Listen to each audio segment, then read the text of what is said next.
Hey guys, and welcome back to another video. Today I'm going to be reviewing and showing you how to use the Focusrite Scarlett 2i2 second generation audio interface, which is this here.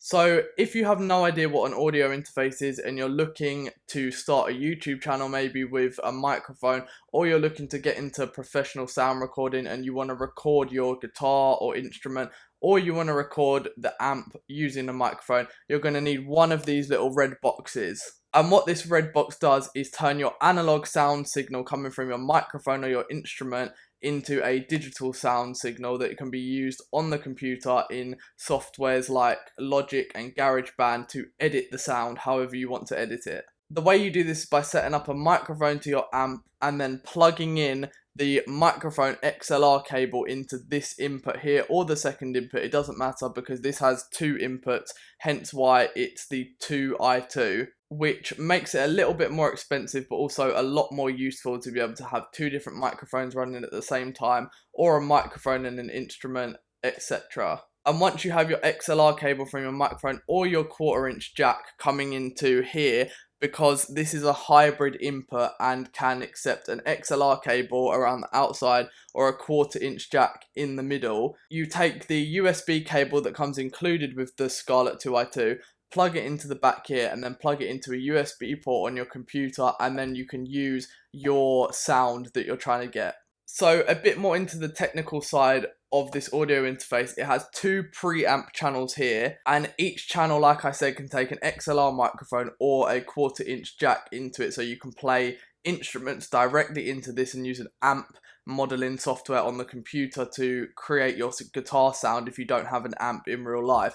Or you can just record your own amp if you have a cabinet with a speaker in it and then get the sound that way. There's two gain knobs, one for each input, and you can adjust those by turning the knobs, and around each gain knob is a little light that lights up green when there's an input detected and red when the audio is clipping, which means it's too loud and you need to turn the gain down a bit. This is really useful because it's a nice visual indicator as to how loud you are and if you need to turn all your audio down or maybe make it a bit louder because it's not loud enough. And you can do all of this inside the software, the recording software, but if you're playing through a modeled amp, for example, on your computer, like something like Bias, you won't know how loud you are, so it's good to have the little indicators, and I'll play some footage over this which will show you them lighting up with the green light and the red light depending on the volume levels of the input. Moving over to the right side of the audio interface, you have this 48V button. Now, you might not have any idea what that means, but basically it's a phantom power button.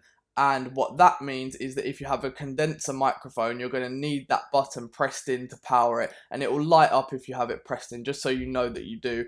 And it's basically just a power button for your microphone that will be connected through here. You then have the monitor and headphone volume knobs, which you can control to get the volume of your output just right. So the monitors are for studio monitors, like speakers that output the sound, and the headphone section is obviously for headphones that you plug in here with a jack.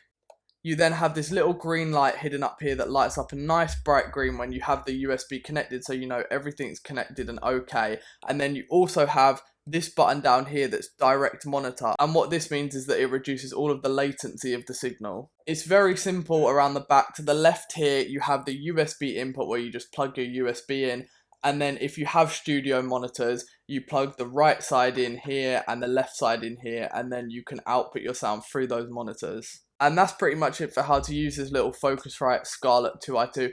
It's really useful and I highly recommend you getting one if you're starting out maybe a YouTube channel and you have a really good microphone but you don't know how to get that microphone sound into your computer, or if you're trying to create your own music and you need to record some instruments or record your singing voice. And yeah, it can basically be used for any situation that you need to record sound into your computer. Now, some reasons I like this is that it's very cheap but also very high quality. It retails for about £100. That's how much I got it for, I think £109.